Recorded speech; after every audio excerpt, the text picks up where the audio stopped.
over the way I feel.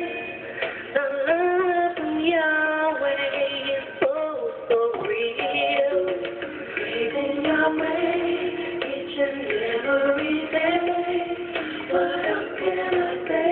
Oh, Yahweh. Okay, go ahead and cut it off. Okay. Shalom, shalom, my brothers and sisters. This is Shepherdess Ruby Ann Thomas, and I would like to thank you for tuning in to Yahweh's Golden Treasures.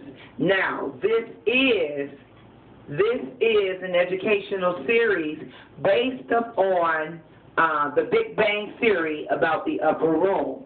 So we just took a break for a minute so we would be able to upload this information on YouTube easily.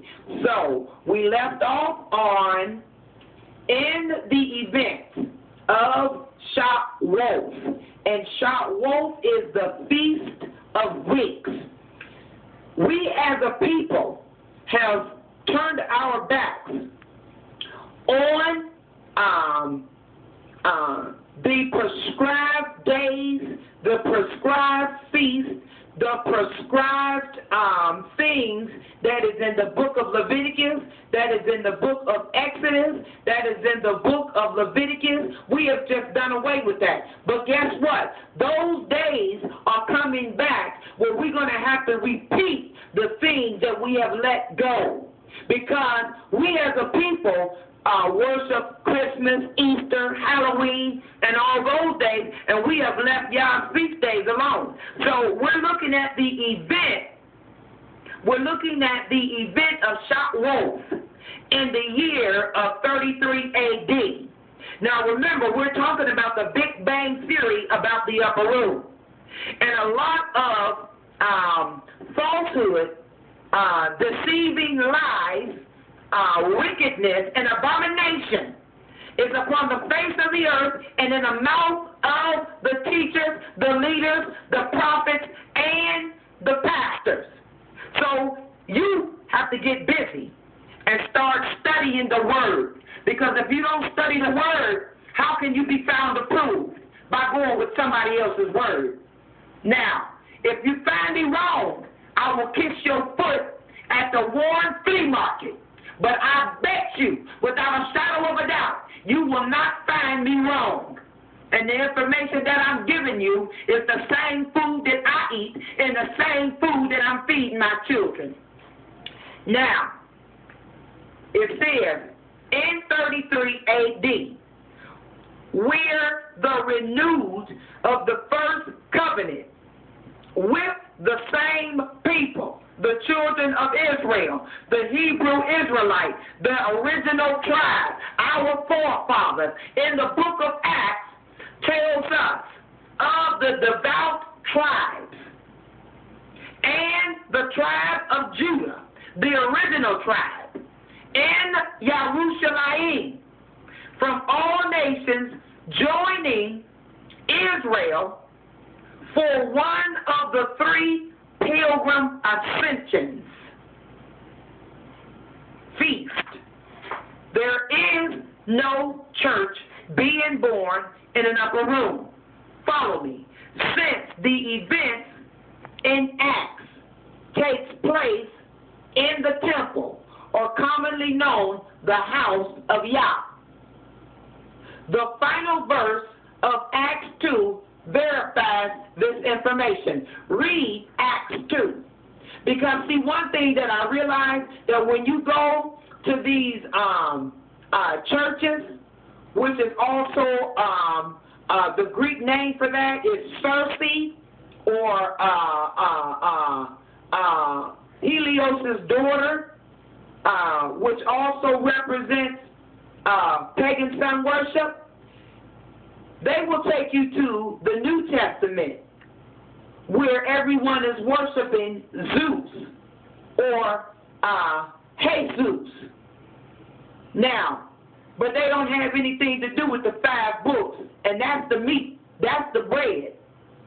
Now, it says, therefore, the myth of the upper room being the birthplace, if a separate entity called the church is a diabolical attempt to relocate the event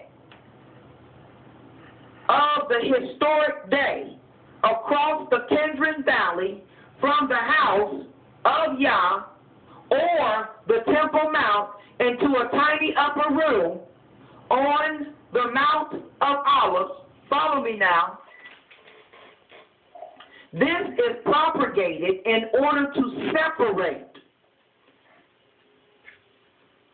the entities of the Israelite and the church.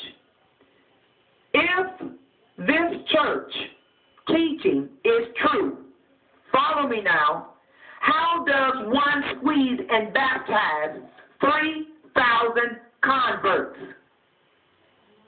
in an upper room that did not have baptizing facilities, but the temple house did? Or, better yet, the space for 3,000 people.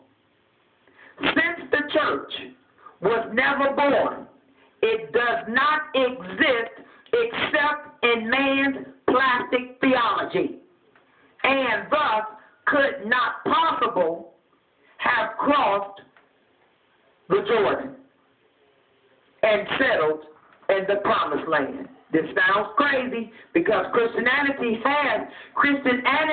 has no sound doctrine, no birthplace.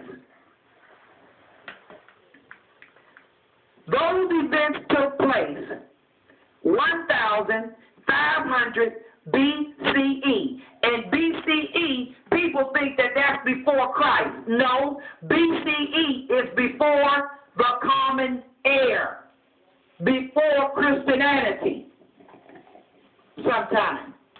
Now, let's get real here, folks.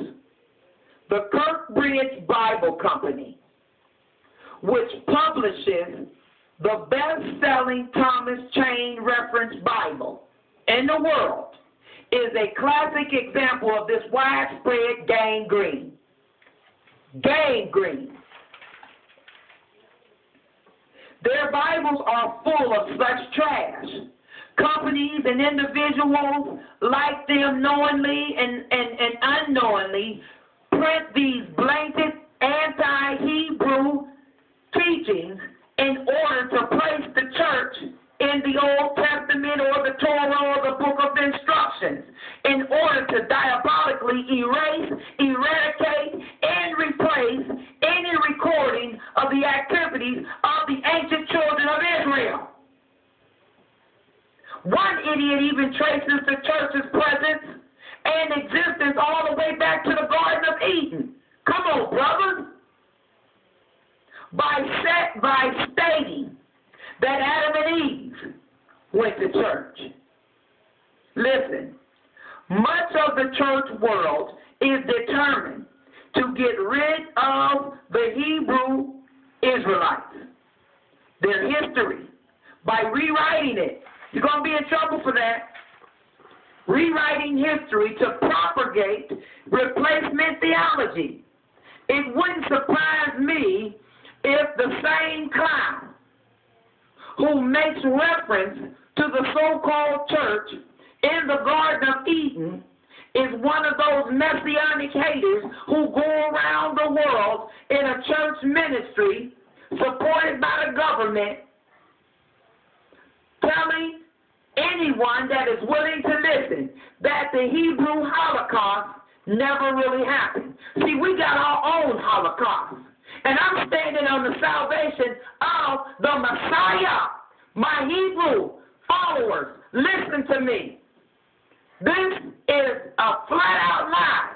Listen, these examples are more than a case of poor humanistic man's theology and interpretation and the meaning of the slip of the pen. Whoops.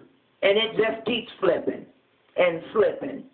They are flagrant attempts to remove the Israelite history as ever having been receptive of Yah's love and unconditional covenant. Listen, we're going to be coming to an end, but I just want you to know that we're going to come back on to finish out what we have to tell you. Now, we must remember that Yah's promises to Abraham were unconditional, as were those made to David, without any performance or lack thereof upon the descendants of Abraham, Isaac, Jacob, and David. Brothers and sisters, it's time to get busy. It's time to study the Word. I'm not talking about this Nelson King James Study Bible, because the Nelson King James has many flaws in it. Because it's talking about the church with Christ cleansing the church, and we're not talking about Christoheliosis, worshiping the Son, the S-U-N. But we're talking about a group of people that have been lost, that have been forgotten about, and every year they talk about Dr. Martin Luther King, Harriet Tubman, and they talk about Rosa Parks. I'm talking about the Black Holocaust. I'm talking about the forgotten tribes. I'm talking about renewing our covenant with Yahweh, coming out of the paganism. Now, we're going to just calm down here for a minute. I'm calming myself down. Now, we'll be back in a minute. Shalom, shalom. Peace out.